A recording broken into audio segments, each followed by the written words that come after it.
100 yan, di ba?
So, ito, dadagdagan ko ng Sprite para mas malasa siya, guys. At mas masarap yung ating kain. Dahil gutom na talaga kami at galing kami sa work. So, ayan.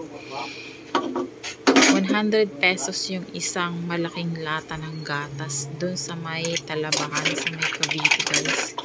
Yun, mas maganda bumili dun dahil mas mura at mas marami.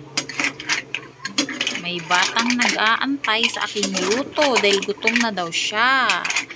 Ayan ang batang ito So, ito naman yung talaba. Ini-steam ko lang siya para makain ng bata. Masarap siya, guys. Masarap. Lalo na pag may suka. Sausaw mo siya sa suka. Ang sarap. Grabe.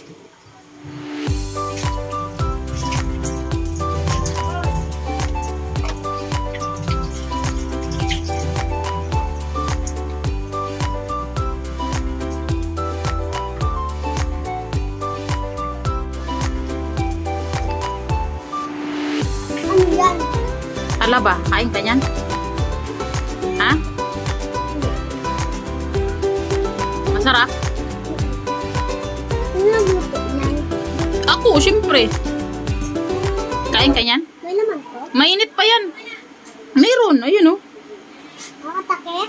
Oo. Sabi mo kay mama magluto siya, ha? Ano sabi mo kay mama? Luto. Anong lutuin?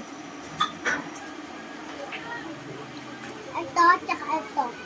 Anong pangalan yan? Hindi. Anong pangalan nun?